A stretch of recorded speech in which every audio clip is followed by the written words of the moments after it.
Good morning. Thank you for joining us for this Good Friday service. It's a time of readings, music, prayer, and reflection. Good Friday has never been easy for Christians. The remembering is layered and complex. It's about the betrayal of Jesus to empire and to human fear. It's about today as well as yesterday. In a real sense, it is the most brutally honest day of the Christian year. The one where there is no escaping our own complicity in the evils and betrayals of our own time and place. So it is good to acknowledge our unease and our reluctance as we come into this service. Today is a day for life's contradictions, the awful and the awe-filled, the awful and the awe-inspiring, the awful and the awesome mystery. This is the day on which the height and depth, the length and breadth of God's love is revealed, a love for all creation. And we are the creation, and we are those beloved and chosen, as all are loved and chosen. This is the day on which, with cruel invention and deadly intention, we turn the goodness of creation into a crown of thorns, a cross of wood, a nail of iron, a rope of hemp, a sponge of vinegar. This is the day on which we see creation's Lord nailed to a tree. Yes, this is the day on which remembrance marks how great our need of love and love revealed. God, today is a day for life's contradictions, when wisdom appears folly, when strength appears weakness, when redemptive activity seems passive futility, when the fullness of love seems empty and hollow. Today may we abandon ourselves to that folly, place our trust in that weakness, admit that futility, enter into that emptiness, and so find life. Amen.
Jesus prays in Gethsemane.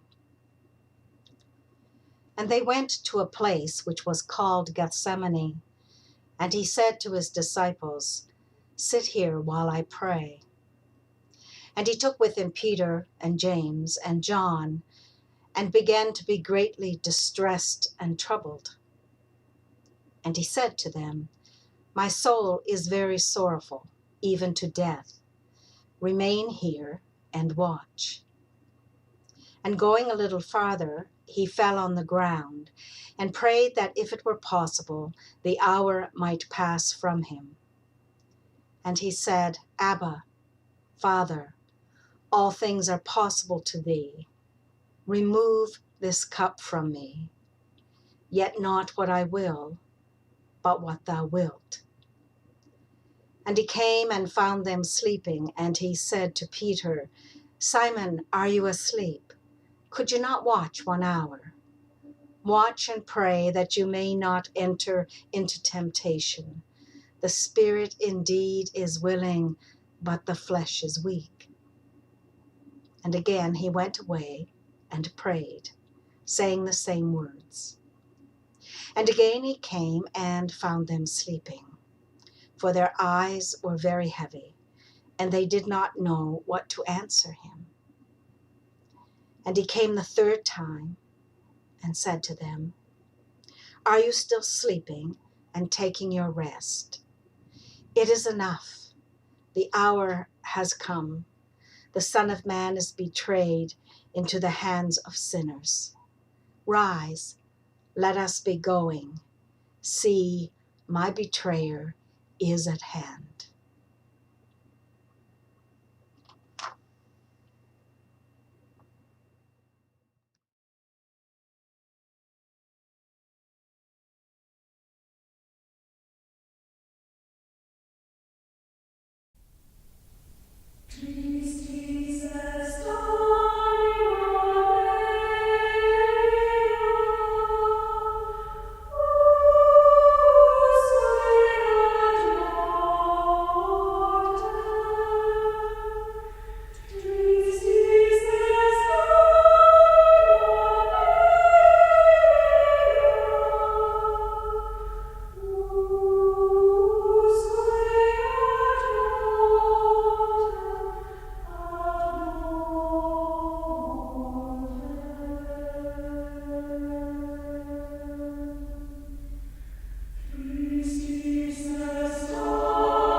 This is the second reading from the book of Mark, the arrest of Jesus.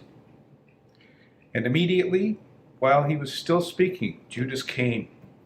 He, one of the 12, and with him the crowd with swords and clubs from the chief priests, the scribes, and the elders.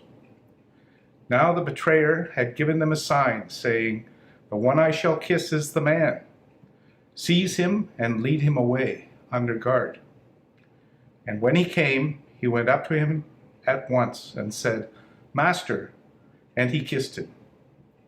And they laid hands on him and seized him. But one of those who stood by drew his sword and struck the slave of the high priest and cut off his ear. And Jesus said to them, "Have you come out against a robber with swords and clubs to capture me? Day after day I was with you in the temple teaching, and you did not seize me. But let the scriptures be fulfilled." And they all forsook him and fled.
Mark 14, verses 53 to 65, Jesus before the council. And they led Jesus to the high priest, and all the chief priests and the elders and the scribes were assembled. And Peter had followed him at a distance right into the courtyard of the high priest, and he was sitting with the guards and warming himself at the fire. Now the chief priests and the whole council sought testimony against Jesus to put him to death, but they found none. For many bore false witness against him, and their witness did not agree. And some stood up and bore false witness against him, saying, "We heard him say, 'I will destroy this temple that is made with hands, and in 3 days I will build another, not made with hands.' Yet not even so did their testimony agree." And the high priest stood up in the midst and asked Jesus, "Have you no answer to make?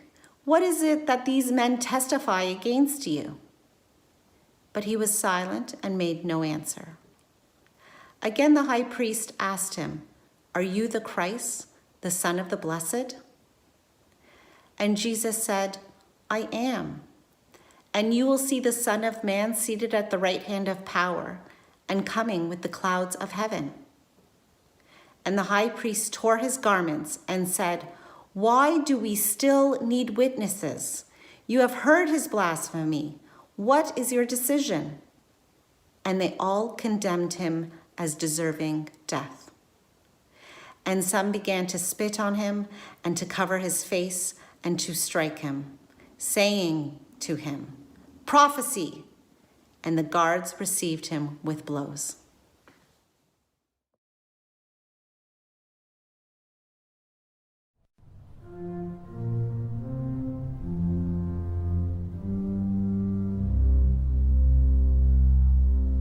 And they led Jesus away to the high priests, and with him were assembled all the chief priests and the elders and the scribes.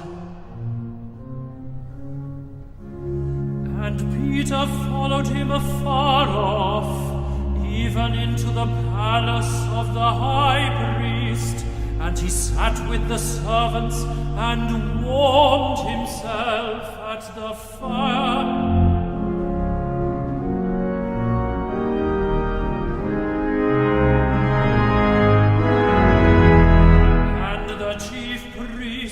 And all the council sought for witness against Jesus to put him to death, and found none.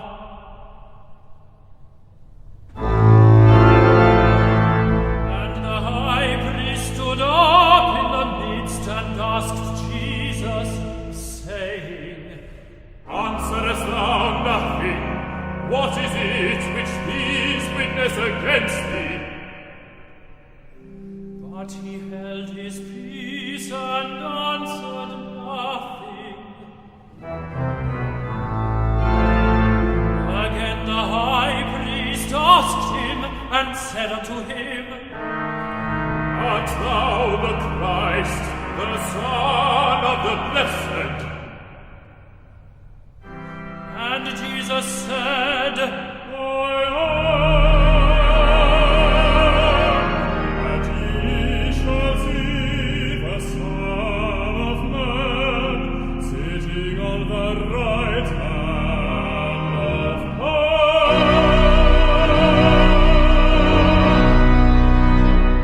and coming in the clouds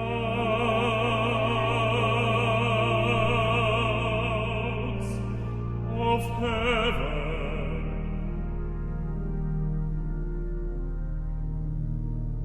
Then the high priest rent his clothes and said, "What need we any further witnesses?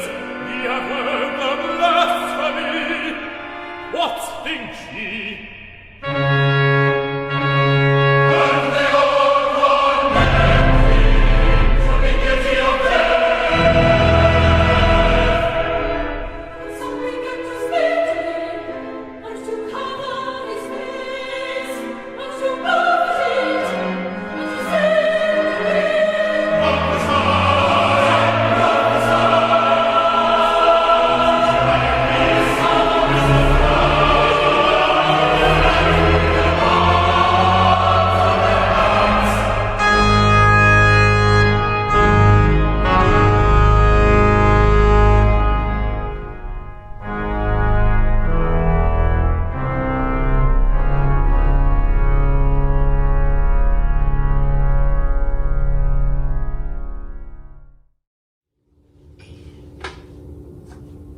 Peter denies Jesus.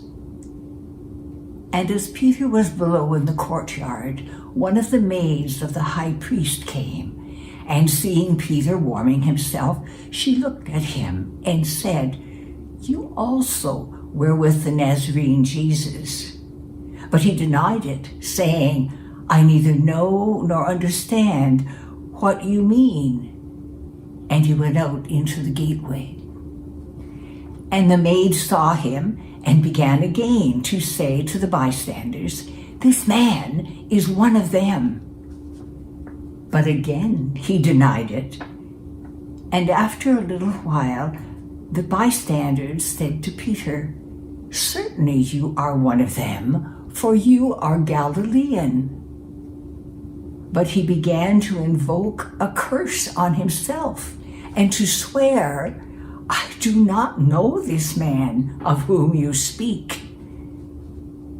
And immediately the cock crowed a second time. And Peter remembered how Jesus had said to him, "Before the cock crows twice, you will deny me 3 times." And he broke down and wept.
Luke, chapter 23, verses 1 to 5 and 14 to 23. Jesus before Pilate. Then the whole company of them arose and brought him before Pilate. And they began to accuse him, saying, "We found this man perverting our nation and forbidding us to give tribute to Caesar, and saying that he himself is Christ, a king." And Pilate asked him, "Are you the king of the Jews?" And he answered him, "You have said so." And Pilate said to the chief priests and the multitudes, "I find no crime in this man." But they were urgent, saying, "He stirs up the people, teaching throughout all Judea, from Galilee even to this place." Pilate said to them, "You brought me this man as one who was perverting the people, and after examining him before you, behold, I did not find this man guilty of any of your charges against him. Neither did Herod, for he sent him back to us. Behold, nothing deserving death has been done by him. I will therefore chastise him and release him." But they all cried out together, "Away with this man, and release to us Barabbas," a man who has been thrown into prison for an insurrection started in the city and for murder. Pilate addressed them once more, desiring to release Jesus. But they shouted out, "Crucify! Crucify him!" A third time he said to them, "Why? What evil has he done? I have found in him no crime deserving death. I will therefore chastise him and release him." But they were urgent, demanding with loud cries that he be crucified, and their voices prevailed.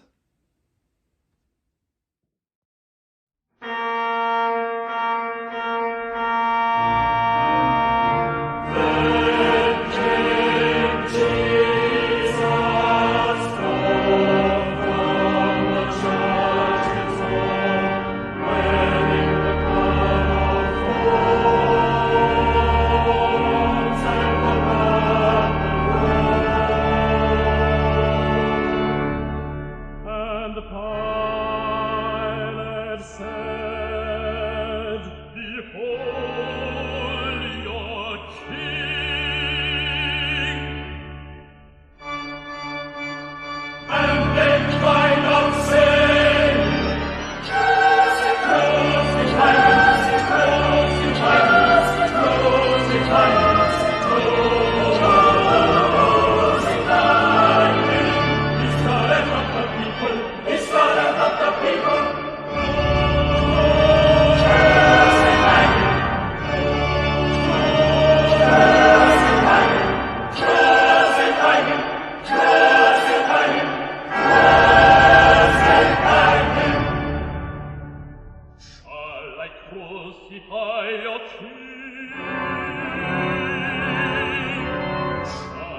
Crucify him, crucify him,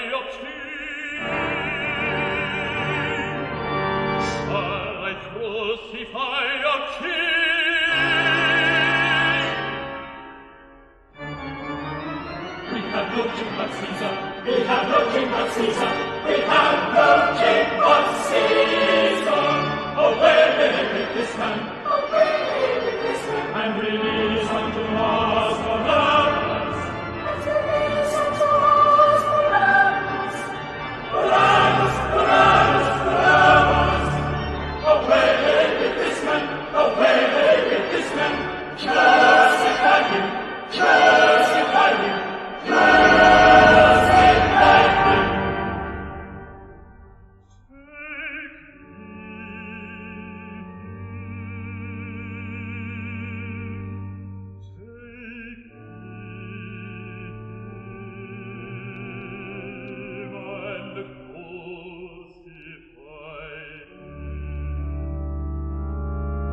From Matthew, chapter 27, verses 24 to 26. Jesus is sentenced to death. So when Pilate saw that he was gaining nothing, but rather that a riot was beginning, he took water and washed his hands before the crowd, saying, I am innocent of this man's blood. See to it yourselves. And all the people answered, His blood be on us and on our children. Then he released for them Barabbas, and having scourged Jesus, delivered him to be crucified. Free.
This reading is from Luke chapter 23, verses 26 and 32 through 43.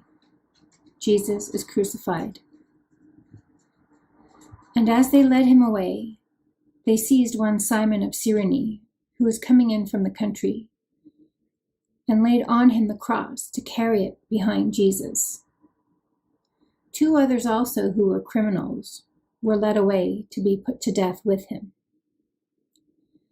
And when they came to the place which is called the Skull, there they crucified him and the criminals, one on the right and one on the left. And Jesus said, "Father, forgive them, for they know not what they do." And they cast lots to divide his garments. And the people stood by watching, but the rulers scoffed at him, saying, "He saved others, let him save himself, if he is the Christ of God, his chosen one." The soldiers also mocked him, coming up and offering him vinegar and saying, "If you are the king of the Jews, save yourself." There was also an inscription over him, "This is the King of the Jews." One of the criminals who were hanged railed against him, saying, "Are you not the Christ? Save yourself and us." But the other rebuked him, saying, "Do you not fear God, since you are under the same sentence of condemnation? And we indeed justly, for we are receiving the due reward of our deeds. But this man has done nothing wrong." And he said, "Jesus, remember me when you come into your kingdom." And he said to him, "Truly, I say to you, today you will be with me in paradise."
The death of Jesus. Now from the 6th hour there was darkness all over the land until the 9th hour. And about the 9th hour Jesus cried with a loud voice, Eli, Eli, lama sabachthani, that is, my God, why hast thou forsaken me? And after this, Jesus, knowing that all was now finished, said to fulfill the scriptures, I thirst.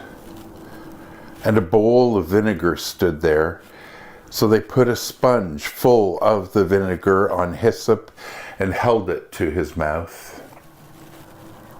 When Jesus had received the vinegar, he said, It is finished. And he bowed his head, and he gave up his spirit. And behold, the curtain of the temple was torn in two from top to bottom, and the earth shook, and the rocks were split. The tombs also were opened, and many bodies of the saints which slept arose, and coming out of the tombs after his resurrection, they went into the holy city and appeared to many.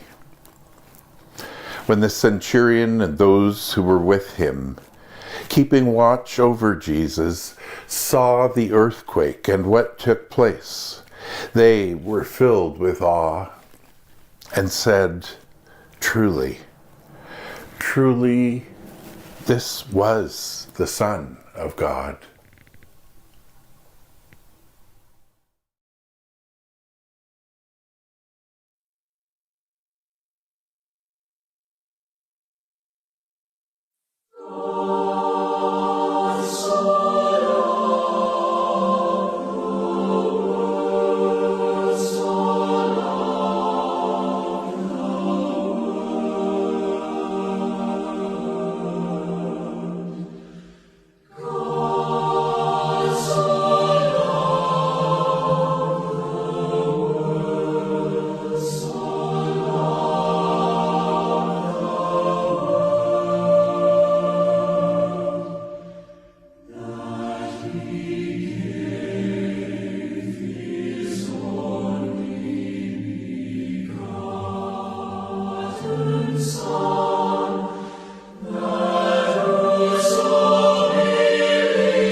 What then shall we say to this? God, today is a day for life's contradictions. Faith is strong and faith is weak. Hearts are open and hearts are closed. Joy is present and joy is absent. The call is heard and the call ignored. The will is there and the will is gone. The way is hard and the way is easy. We turn towards you and we turn away. We turn away and we turn towards you, that you might forgive us, reclaim us, renew us. For you are at home with life's contradictions, bending and straightening, softening and hardening, infilling and deepening. Amen.